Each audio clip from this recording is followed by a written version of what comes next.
പ്രിയപ്പെട്ട പ്രേക്ഷകരെ, ജി സുധാകരൻ നമുക്കൊപ്പം അതിഥിയായി തത്സമയം ചേരുന്നുണ്ട്. നമസ്കാരം Shri G Sudhakaran. Good morning. നമസ്കാരം. ഞാൻ അങ്ങയുടെ മലയാള മനോരമയിലെ ലേഖനം വായിക്കുകയായിരുന്നു. ഭരണകൂടമാണ് ഉത്തരവാദി എന്നാണ് അങ്ങ് പറയുന്നത്. അത്തിക്കയത്തെ അധ്യാപികയുടെ ഭർത്താവ് ആത്മഹത്യ ചെയ്ത വിഷയത്തിലാണ് അങ്ങ് വളരെ കൃത്യമായി തന്നെ സൂചിപ്പിച്ചിട്ടുണ്ട്. കാര്യം ഉദ്യോഗസ്ഥരുടെ ഭാഗത്തു നിന്ന് വേണ്ടത്ര അവധാനത ഉണ്ടാവുന്നില്ല. യഥാർത്ഥത്തിൽ ഉദ്യോഗസ്ഥർ മാത്രമാണോ അതിന് ഉത്തരവാദികൾ? ജി സുധാകരൻ, ഓരോ ഫയലിലും ജീവിതമുണ്ടെന്ന് പറഞ്ഞത് നമ്മുടെ മുഖ്യമന്ത്രിയാണ്.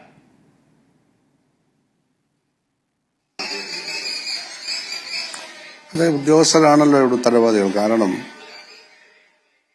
12 വർഷക്കാലത്തെ പെൻഷൻ കുടിശ്ശികയോ ലേഖ രവീന്ദ്രനെ കിട്ടാനുണ്ടായിരുന്നു. അതവരെല്ലാവരെയും എല്ലാ അധികാരികളെ സമീപിച്ചിട്ടും അത് കൊടുത്തില്ല. വിദ്യാഭ്യാസ വകുപ്പാണല്ലോ അത് പാസ്സാക്കി കൊടുക്കേണ്ടത്. അവരാരും അത് ചെയ്തില്ല. അവരുടെ മകൻ എഞ്ചിനീയറിംഗ് കോളേജിൽ ഫീസ് അടയ്ക്കണം. അങ്ങനെ പല ആവശ്യങ്ങളുമുണ്ട്. അപ്പം അങ്ങനെയുള്ള ഒരു സ്കൂൾ ടീച്ചർ, എയ്ഡഡ് സ്കൂൾ ടീച്ചറുടെ 12 വർഷക്കാലത്തെ കുടിശ്ശിക ശമ്പളം കൊടുക്കാതിരുന്നപ്പോൾ ദൈനംദിന ജീവസന്ധാരണത്തിന് പോലും മകനെ പഠിപ്പിക്കാൻ മാത്രമല്ല ദൈനംദിന ജീവസന്ധാരണത്തിന് പോലും വഴിമുട്ടിയപ്പോൾ അത് കണ്ട് ദുഃഖിച്ച് ഭർത്താവ് ഷിജോ ആത്മഹത്യ ചെയ്തതെന്നാണ് റിപ്പോർട്ട്. നമ്മുടെ പത്തനംതിട്ടയിൽ റാന്നി അത്തിക്കയ എന്ന സ്ഥലത്താണ് സംഭവിച്ചിരിക്കുന്നത്. ഇതെവിടെയും സംഭവിക്കാം. അപ്പൊ സ്വാഭാവികമായിട്ടും ഒരു ഉദ്യോഗസ്ഥൻ എന്ന് പറഞ്ഞാൽ ഭരണകൂടത്തിന്റെ ഭാഗമാണ്. അത് കക്ഷി രാഷ്ട്രീയമല്ല. ഇവിടെ കക്ഷി രാഷ്ട്രീയമായിട്ട് ഇത് വ്യാഖ്യാനിക്കുന്നത് ചില രാഷ്ട്രീയക്കാർ, അതൊന്നും ശരിയായ കാര്യമല്ല. ഇത് LDF, UDF, BJP ഒന്നുമല്ല. സർക്കാരിന്റെ പണമെന്ന് പറഞ്ഞാൽ ഒരു പാർട്ടിയുടേതല്ല.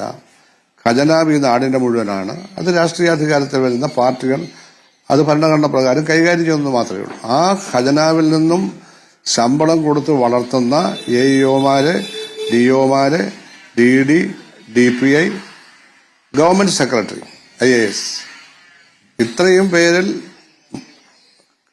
അവർ ഉത്തരവാദിത്തപ്പെട്ടവർ പരിഹരിക്കേണ്ട കാര്യമാണത്. പക്ഷേ ജി സുധാകരൻ, ആ ഉദ്യോഗസ്ഥർക്ക് മുകളിൽ ഒരു രാഷ്ട്രീയ നേതൃത്വമില്ലേ? താങ്കൾ PWD മന്ത്രിയായിരുന്ന സമയത്ത് ഇച്ഛാശക്തിയോടുകൂടി, ഒരു രാഷ്ട്രീയ വിൽ പവറോടുകൂടി, പൊളിറ്റിക്കൽ വിൽ പവർ താങ്കൾ കാണിച്ചു. അതേപോലെ ഓരോ വകുപ്പിലെ മന്ത്രിമാർ വിചാരിച്ചാലും ഒരു പരിധിവരെ ഉദ്യോഗസ്ഥരെ നിലയ്ക്ക് നിർത്താൻ കഴിയില്ലേ? അതെ, കഴിയുമല്ലോ. ഞാൻ മനസ്സിലാക്കുന്നത് വിദ്യാഭ്യാസ മന്ത്രി ബഹുമാനപ്പെട്ട വി ശിവൻകുട്ടി അവരുടെ കുടിശ്ശികയും മറ്റും കൊടുക്കണമെന്ന് നിർദ്ദേശിച്ചിരുന്നു എന്നാണ്. ഇപ്പം മന്ത്രിമാരുടെ കൂട്ടത്തിൽ വളരെ ആക്റ്റീവായി പ്രവർത്തിക്കുന്ന ഒരു മുൻനിര മന്ത്രിയാണ് ശിവൻകുട്ടി. അദ്ദേഹം കാര്യങ്ങളോട് പ്രതികരിക്കുന്ന ഒരാളുമാണ്. അപ്പോൾ അദ്ദേഹം നിർദ്ദേശിച്ചിട്ടും അവർ ചെയ്തില്ല. അപ്പോൾ ഉദ്യോഗസ്ഥ ദുഷ്പ്രഭുത്വത്തിന്റെ തോന്നിയവാസമാണ്. അതിന് ഏത് ഉദ്യോഗസ്ഥ ലെവലിലാണോ ഇത് പാസ്സാക്കി കൊടുക്കേണ്ടത്, പാസ്സാക്കി കൊടുത്താൽ ഈ പണം ഡിസ്പേഴ്സ് ചെയ്യേണ്ടത് ആരാണോ, ഏത് ഉദ്യോഗസ്ഥനാണോ, അവരുടെ പേരിൽ സസ്പെൻഷൻ ഒന്നും പോരാ. Suspension is not a punishment. It is not a punishment. ആദ്യത്തെ 6 മാസം ശമ്പളം കിട്ടും. 6 മാസം കഴിഞ്ഞ് സസ്പെൻഷൻ മാറിയില്ലെങ്കിൽ പൂർണ്ണ ശമ്പളം കിട്ടും. പരമസുഖമല്ല. സസ്പെൻഷൻ ചോദിച്ചു വാങ്ങുന്നവരുണ്ട് ഇപ്പൊ കേരളത്തിൽ. പരമസുഖമായിട്ട് വേറെ ബിസിനസ്സിന് പോകാം. So that is not a punishment. That is only indication that he has done a punishable thing. നല്ല പണിഷ്മെന്റ് വേണം. ഇത്തരക്കാരൊന്നും സർവീസിൽ ഇരിക്കേണ്ട കാര്യമില്ല. ആർക്കാണ് ഇവരെയൊക്കെ ആവശ്യം? പക്ഷേ മാനേജ്മെന്റിന്റെ തലയിൽ വെച്ച് രക്ഷപ്പെടാനാണ് ചില ഉദ്യോഗസ്ഥർ ശ്രമിക്കുന്നത്. ശ്രീ ജി സുധാകരൻ, മാനേജ്മെന്റിന്റെ തലയിൽ വെച്ച് രക്ഷപ്പെടാൻ ആരുടെയും തലയിൽ ഇത് വെക്കാനൊക്കത്തില്ല. മാനേജ്മെന്റിന് അവരുടേതായ ഉത്തരവാദിത്വമുണ്ട്. ബില്ല് പാസ്സാക്കി കൊടുക്കേണ്ടത് ആരാ? അത് സമയത്ത് പാസ്സാക്കി കൊടുത്തോ? അതെല്ലാം നോക്കിക്കോളൂ. ആരൊക്കെയാണോ ഉത്തരവാദി, മാനേജ്മെന്റിൽ പെട്ടവരായാലും അഡ്മിനിസ്ട്രേറ്റേഴ്സ് ആയാലും സർക്കാരിന്റെ വിദ്യാഭ്യാസം, അതും നടപടി ഉണ്ടാവണം. അവരൊന്നും ഈ വിദ്യാഭ്യാസ രംഗത്ത് നിൽക്കാൻ യോഗ്യരല്ല. ഇതേപ്പറ്റി വലിയൊരു ചർച്ച തന്നെ എന്താണ് ആവശ്യം? നടപടികളല്ലേ ആവശ്യം?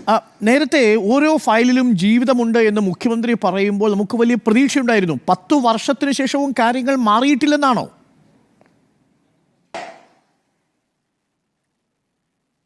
കാര്യങ്ങൾ പലതും മാറിയിട്ടില്ല. മുഖ്യമന്ത്രിയുടെ കുറ്റമല്ലല്ലോ. അദ്ദേഹത്തിന്റെ അഭിപ്രായം, മുഖ്യ ഭരണാധികാരിയുടെ അഭിപ്രായം അതനുസരിച്ച് പ്രവർത്തിപ്പിക്കേണ്ടത് ബന്ധപ്പെട്ട വകുപ്പിലെ ഗവൺമെന്റ് സെക്രട്ടറിമാരാണ്, IASകാരാണ്. അവർ എന്താ അവരുടെ ജോലി? അവരിതുപോലെ അന്വേഷിക്കുന്നുണ്ടോ? അത് കഴിഞ്ഞ് DPI ഉണ്ട്, അന്വേഷിക്കുന്നുണ്ടോ? എത്ര ഉദ്യോഗസ്ഥന്മാരുണ്ട്? DD ഇല്ലേ? ഇത് എയ്ഡഡ് UP സ്കൂളോ LP സ്കൂളോ ആണെങ്കിൽ DEOയുടെ കീഴിലാണ്. DD അവിടെ +2 അല്ല. ഇതൊക്കെ ഇങ്ങനെയാണ്. അതായത് താങ്കൾ പറയുന്നത് ഈ ഉദ്യോഗസ്ഥ ദുഷ്പ്രഭുത്വം മാറിയിട്ടില്ല എന്നാണ്. ഇല്ലല്ലോ, എവിടെ മാറിയൊക്കെ ഇത് സംഭവിക്കുമോ? അത് മാറിയെന്ന് ഞാൻ പറഞ്ഞാൽ ഞാനൊരു കമ്മ്യൂണിസ്റ്റുകാരനാണോ? ഇവിടെ കോൺഗ്രസും കമ്മ്യൂണിസ്റ്റ് പാർട്ടിയും BJP അല്ല, യാഥാർത്ഥ്യമാണ്. ഇതങ്ങനൊന്നും വേഗം മാറുന്നതല്ല. ഈ ഭരണകൂടം ഇത്തരക്കാരുടെ ഭരണകൂടമാണ്. ആ ഭരണകൂടത്തിന്റെ ഒരു ചെറിയ ശാഖയിൽ കേരളത്തിൽ അധികാരത്തിൽ ഇരിക്കുന്നു പിണറായി എന്നുള്ളതല്ലാതെ ഈ ഭരണകൂടത്തെ മാറ്റാൻ വല്ല അധികാരവും കേരള ഗവൺമെന്റിനുണ്ടോ? ഭരണകൂടത്തിന്റെ ഉദ്യോഗസ്ഥ ദുഷ്പ്രഭുത്വം ദംഷ്ട്ര, ബ്യൂറോക്രസിയുടെ ദംഷ്ട്രയാണ് ഇപ്പോൾ ഈ പറയുന്ന ലേഖ രവീന്ദ്രന്റെ ഭർത്താവ് നമ്മുടെ ഷീജോയുടെ ജീവിതത്തിൽ ആർന്നിറങ്ങിയത്. അതാണ് ആത്മഹത്യ ചെയ്തത്. ഗൗരവമുള്ള കാര്യമാണത്. എന്ന് പറഞ്ഞാൽ മാനേജ്മെന്റിന്റെ പുറത്ത് കെട്ടിവെച്ച് കൈ കഴുകാൻ വിദ്യാഭ്യാസ വകുപ്പിന് കഴിയില്ല. ഇല്ല, മാനേജ്മെന്റിന് ഉത്തരവാദിത്തമുണ്ട്. തന്റെ ഒരു മാനേജറുടെ ഒരു അധ്യാപന ശമ്പളം കിട്ടുന്നില്ലെങ്കിൽ, അല്ലെ അവർക്ക് പെൻഷൻ കിട്ടുന്നില്ല, അവർക്ക് ഉത്തരവാദിത്തമില്ലേ? സ്കൂൾ നടത്തിയാൽ മാത്രം മതി. സ്കൂൾ നടത്തി ആ സ്കൂളിൽ നിയമനത്തിന് പൈസ വാങ്ങിക്കണമെന്ന് എനിക്കറിയില്ല. പക്ഷെ ഈ ലോകത്ത് നടക്കുന്ന ഏറ്റവും വലിയ അഴിമതിയാണ് കേരളത്തിലെ എയ്ഡഡ് സ്കൂളുകളുടെ നിയമനങ്ങൾ. 95% അഴിമതിയാണ്. ഒരു കോളേജിൽ അധ്യാപനം നിയമിക്കാൻ 1 കോടി കൈക്കൂലി കൊടുക്കണം. ഒരു ക്ലാർക്കിനെ നിയമിക്കാൻ 50 ലക്ഷം കൊടുക്കണം. ഒരു ഹൈസ്കൂളിൽ, എയ്ഡഡ് സ്കൂളിന്റെ കാര്യം ഞാൻ പറയുന്നത്, ഒരു അധ്യാപകനെ നിയമിക്കണമെങ്കിൽ 50 ലക്ഷം, +2-വിലാണെങ്കിൽ 75 ലക്ഷം. ഇതല്ലേ ഇവിടെ നടക്കുന്നത്? ഇതെല്ലാവർക്കും അറിയാവുന്നതല്ല. അവസാനിപ്പിക്കാൻ പറ്റുമോ ഇത്? എയ്ഡഡ് സ്കൂളുകളുടെ നിയമനങ്ങൾ PSCക്ക് വിടണമെന്ന് പറഞ്ഞാൽ ഇവിടെ വന്ന് ചാടുന്ന ആരാ ഇവിടെ വന്ന് ചാടുന്നത്? എന്തിനാ ചാടുന്നത്? അപ്പൊ ഇതുപോലെ പരിഹാരം ഒരുപാടുണ്ട്.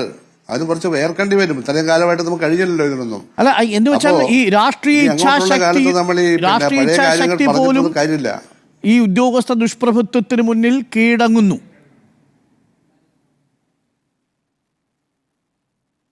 നമുക്ക് അങ്ങനെ പലതും പറയുന്നതിലൊന്നും അതിലൊക്കെ ശരിയുണ്ടാവും ഇല്ലെന്ന് ഞാൻ പറഞ്ഞു. 100% ശരിയുണ്ടാവും. അപ്പൊ അതിന്റെ ഉദാഹരണമാണല്ലോ ഇത്.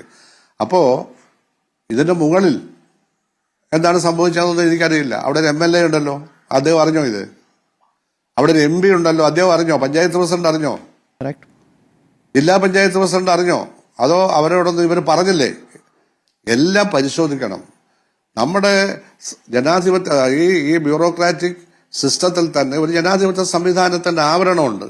ആ ജനാധിപത്യ സംവിധാനത്തിൽ ഇതിന് പരിഹാരം കാണാൻ കഴിവുള്ളവരും ശ്രമിക്കുന്നവരുമായ ജനപ്രതിനിധികളെ ആകെ ഇത് അറിയിച്ചോ? അവരിടപെട്ടോ? ഇതൊക്കെ പരിശോധിക്കണം. അല്ലെ, ഞാനതാണ് എനിക്ക് സംശയം. മാവേലിക്കര പാലം തകർന്നു. നമ്മൾ നേരത്തെ വലിയ രീതിയിൽ ഈ പാലാരിവട്ടം പാലം തകർന്നപ്പോൾ വലിയ രീതിയിൽ വിമർശനം നമ്മളെല്ലാവരും ഉന്നയിച്ചതാണ്. മാവേലിക്കര പാലം തകർന്നു. ആരാണ് ഉത്തരവാദി? അതിൽ ഉദ്യോഗസ്ഥർക്കെതിരെ എന്ത് നടപടി ഉണ്ടായി? മന്ത്രി ഞാൻ മിനിസ്റ്ററായിരുന്നപ്പോ നമ്മുടെ സുഹൃത്തു കൂടിയായ ഇബ്രാഹിം കുഞ്ഞനെ 4 മാസക്കാരൻ ജയിലിലിട്ട് ഞാൻ. എന്റെ അതുകൊണ്ടുള്ള വിരോധം കൊണ്ടല്ല, അതായിരുന്നു അതിന്റെ തെളിവ്. അതൊക്കെ നടന്ന കാര്യമാണ്. അതാണ് കേരളത്തിന്റെ സമീപനം. അപ്പൊ അവിടെ പാലം തകർന്നതിനെ പറ്റി അന്വേഷണം വേണം. PWD വിജിലൻസ് മാത്രം അന്വേഷിച്ചാൽ മതിയോ എന്നൊക്കെ ഉള്ളത് നോക്കണം. അതല്ല, ഒറിജിനൽ വിജിലൻസ് അന്വേഷിക്കണം. എന്തായാലും ഒരു ഡിവിഷൻ, ഒരു പാലത്തിന്റെ ഒരു ഡിവിഷൻ മുഴുവൻ താഴെ വീണമെന്ന് പറഞ്ഞാൽ നിർമ്മാണത്തിലെ അപാകതയല്ലേ? ചെറിയ കാര്യമാണ്. കമ്പിയും സിമെന്റും പ്രോപ്പറായിട്ട് വെച്ചോ, അത് ശരിക്കും ഘടിപ്പിച്ചെന്നോ അങ്ങനെയൊക്കെ വീണ് അതിന് മരിക്കാതിരുന്ന ഭാഗ്യം. മരിച്ചല്ലോ ആളുകൾ മരിച്ചെന്നാണ് പറയുന്നത്. ഞാൻ പറയുന്നത് ഇതൊന്നും സംഭവിക്കാൻ പാടില്ല. കാരണം ഇതിന്റെ റിവ്യൂ എന്ന് പറയുന്നത് ചെറിയ കാര്യമല്ല. 500 പാലങ്ങളാണ് കഴിഞ്ഞ പിണറായി ഗവൺമെന്റ് കാലത്ത് PWD ഡിസൈൻ ചെയ്തത്. ഡിസൈൻ വിങ് തന്നെ വീക്കായത് 2014. ആകെ 10-15 പേരിലെ ഒറ്റ ഡിസൈൻ വിങ്ങേ ഉള്ളൂ. ഒരു സ്കൂൾ കെട്ടിടം ഡിസൈൻ ചെയ്യണമെങ്കിൽ 3 വർഷമായിരുന്നു. അത് മാറ്റി 100-300 ഡിസൈനേഴ്സിനെ നിയമിച്ചു. തിരുവനന്തപുരത്ത് മാത്രമല്ല, എറണാകുളത്തും കോഴിക്കോട്ടും കൂടി ഡിസൈൻ വിങ് വെച്ച് നല്ലപോലെ ഡിസൈൻ ചെയ്തു. 500 പാലം ഡിസൈൻ ചെയ്തു. അതിൽ 170 പാലമേ ഞങ്ങൾ ഓപ്പൺ ചെയ്തുള്ളൂ. ബാക്കിയുള്ളതല്ല ഈ ഗവൺമെന്റ് കാലത്ത് ഓപ്പൺ ചെയ്യേണ്ടതാണ്. 10-100 ഓപ്പൺ ചെയ്തു എന്ന് മന്ത്രി പറയുന്നത് കേട്ടു. ഇനിയിപ്പോൾ 150 കൂടി ഓപ്പൺ ചെയ്യാനുള്ള കഴിഞ്ഞ കാലത്ത് ഗവൺമെന്റ് കാലത്ത് തുടങ്ങിയതാണ് ഇത് മുഴുവൻ. അപ്പൊ അത് റിവ്യൂ നടത്തി പലതരത്തിൽ റിവ്യൂ നടത്തി ഓൺ ദ സ്പോട്ടിൽ പോയി പരിശോധിച്ച് പല തരത്തിലാണ്. കാരണം പാലങ്ങളെ ബൈപ്പാസുകളൊക്കെ പണിയുമ്പോൾ അല്ല ഇതിലെ ക്രമക്കേട് ഇപ്പോൾ 2 തൊഴിലാളികളാണ് മരിച്ചത് ഈ പാലം തകർന്നിട്ട്. അപ്പോൾ ഈ വിഷയത്തിൽ പാലാരിവട്ടം പാലത്തിലാണെങ്കിൽ മരണമൊന്നും ഉണ്ടായില്ല, പക്ഷേ ക്രമക്കേട് അതിൽ നമുക്ക് ബോധ്യപ്പെട്ടു. വിജിലൻസിന്റെ അന്വേഷണത്തിൽ താങ്കൾ പറഞ്ഞതുപോലെ ഇബ്രാഹിം കുഞ്ഞിനെ പിടിച്ച് അകത്തിടുകയും ചെയ്തു. ഇവിടെ ആ രീതിയിൽ സംശയം മാറ്റാൻ വിജിലൻസ് അന്വേഷണം അനിവാര്യമല്ലേ ശ്രീ ജി സുധാകരൻ? അത് ജനങ്ങളുടെ മനസ്സിലുള്ള സംശയം മാറിക്കിട്ടണ്ടേ? അനിവാര്യമായി വരുമല്ലോ. കാരണം PWDക്കകത്തുള്ള PWD വിജിലൻസ് ഒന്നും ഇല്ലായിരുന്നു. ഞാൻ മിനിസ്റ്റർ ആയിരിക്കുമ്പോഴാണ് പോലീസ് വിജിലൻസിനെ ഞാൻ വെച്ചു. ഒരു DIG ആണ് സ്റ്റേറ്റിലെ എൻ്റെ ചുമതല. അതിനെ ട്രിവാൻഡ്രത്ത് ഹെഡ്ക്വാർട്ടേഴ്സിന് പുറമെ ഇവിടെ ആലപ്പുഴയിലും പിന്നീട് വടക്കോട്ട് മാറി കോഴിക്കോട്ട് ഓരോ ഓഫീസും കൂടി പിന്നെ ഓരോ വിങ്ങും DYSPയുടെ നേതൃത്വത്തിൽ ഓഫീസ് ഒരു വിങ്ങും കൂടി ഉണ്ടായിരുന്നു. അവർ പരിശോധിക്കുകയും ചെയ്തു. പക്ഷെ അതിനപ്പുറം ഒറിജിനൽ വിജിലൻസ് ഉണ്ടല്ലോ, അതിലേക്കാണ് യഥാർത്ഥത്തിലുള്ളതൊക്കെ അവസാനം പോകുന്നത്. ഈ PWD വിജിലൻസ് തന്നെ ശുപാർശ ചെയ്യും, ഞങ്ങൾ അന്വേഷിച്ചാൽ പോരാ എന്ന് പറഞ്ഞു. അതെല്ലാം പ്രോപ്പറായിട്ട് ഗവൺമെന്റ് ചെയ്യട്ടെ. ഗവൺമെന്റ് അധികാരമുണ്ട്. ഇതിന്റെ ഒന്നും കുറ്റക്കാരെ വെറുതെ വിടാൻ പാടില്ല. ഒരു കാര്യം കൂടി ഈ ചുരുക്കത്തിൽ ഈ PR വർക്കിനും അപ്പുറത്തേക്ക് ഈ ഭരണകൂടത്തെ നിയന്ത്രിച്ചു നിർത്താനും പാലം തകരാതിരിക്കാനുള്ള റിവ്യൂകൾ സംഘടിപ്പിക്കാനും മന്ത്രിമാർ ശ്രദ്ധിക്കേണ്ടതല്ലേ? PR വർക്ക് കൊണ്ടാണ് ഗവൺമെന്റ് നിൽക്കുന്നതെന്നൊന്നും പറയാൻ പറ്റില്ല. PR വർക്ക് എന്ന് പറയുന്നത് ഗവൺമെന്റ് ചെയ്യുന്ന നല്ല കാര്യങ്ങൾ പ്രദർശിപ്പിക്കുന്നതിന് വേണ്ടി അതാവാം. അതല്ലാതെ PR വർക്കിൽ കൂടി ഗവൺമെന്റിനെ നിലനിർത്താനൊന്നും കഴിയില്ല. ജനങ്ങൾ അത്ര വിഡ്ഢികളൊന്നുമല്ല. അങ്ങനെ ആരെങ്കിലും കരുതുന്നുണ്ടെങ്കിൽ അവർ വിഡ്ഢികളുടെ സ്വർഗത്തല്ല. തീർച്ചയായിട്ടും ഗവൺമെന്റ് അതിപ്പോ കൂടുതൽ സീരിയസ് ആവുമെന്ന് ഞാൻ പ്രതീക്ഷിക്കുകയാണ്. കാരണം ഇത് ആവർത്തിക്കാൻ പാടില്ലല്ലോ. നമ്മുടെ മുളയിലെ രണ്ടാമത്തെ പിണറായി സർക്കാരിന്റെ ഭാഗത്ത് ഒന്നാം പിണറായി സർക്കാരിന്റെ കാലത്ത് നമ്മൾ ഇവരെയൊക്കെ നിലയ്ക്ക് നിർത്താനുള്ള ശ്രമങ്ങളൊക്കെ തുടങ്ങി. രണ്ടാം പിണറായി സർക്കാരിന്റെ കാലത്തും ഇത് തുടരുന്നത് അല്ലെങ്കിൽ ഇത് സംഭവിക്കുന്നത് നിർഭാഗ്യകരമാണ് എന്ന് പറയേണ്ടി വരും അല്ലേ?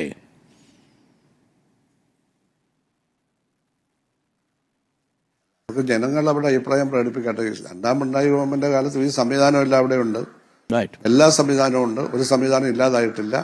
എവിടെങ്കിലും ജാഗ്രത കുറവുണ്ടെങ്കിൽ ഇതൊക്കെ ഒരു വലിയ മുന്നറിയിപ്പാണ്. ഇത് ആവർത്തിക്കരുത്. അതിനുള്ള ജാഗ്രത പാലിക്കും. മുഖ്യമന്ത്രിക്ക് ആ കാര്യത്ത് കഴിഞ്ഞ ഗവൺമെന്റിനെ നയിച്ച അദ്ദേഹത്തിന്റെ കാലത്ത് ഒരു പാലവും വീണില്ലല്ലോ. കഴിഞ്ഞ ഗവൺമെന്റ് കാലത്ത് ഏതെങ്കിലും പാലം വീണോ? പാലം വീണില്ലല്ലോ. അപ്പൊ അതല്ല. അപ്പൊ ഈ ഗവൺമെന്റ് കാലത്ത് ഒരു പാലത്തിന് സംഭവിച്ചാൽ ഉടനെ അതൊരു മന്ത്രിയോ മുഖ്യമന്ത്രിയോ ഉത്തരവാദി ആളാണെന്നൊന്നും പറയാൻ പറ്റില്ല. പക്ഷെ അത് ഉത്തരവാദിത്തമുള്ളവരുണ്ട്. അത് കണ്ടുപിടിച്ച് അവരൊന്നും സർവീസിൽ ഉണ്ടാകാൻ പാടില്ലെന്നാണ് എന്റെ അഭിപ്രായം. ജി സുധാകരൻ വ്യക്തമായ മറുപടിയാണ്. രാഷ്ട്രീയ ഇച്ഛാശക്തി വേണം, അതിൽ തന്നെ ഉദ്യോഗസ്ഥ ദുഷ്പ്രഭുത്വത്തിന് കീഴടങ്ങരുത് എന്നുള്ളതാണ് താങ്കൾ പറഞ്ഞതിൽ നിന്ന് മനസ്സിലാക്കുന്നത്. വിജിലൻസ് അന്വേഷണം വേണം എന്നാണ് മുൻ മന്ത്രി ജി സുധാകരൻ ഇപ്പോൾ പറഞ്ഞിരിക്കുന്നത്. ശ്രദ്ധേയമാണ്. പ്രേക്ഷകർക്കും തോന്നുന്നുണ്ടാവുമല്ലോ അദ്ദേഹം പറഞ്ഞത് ശരിയാണ്.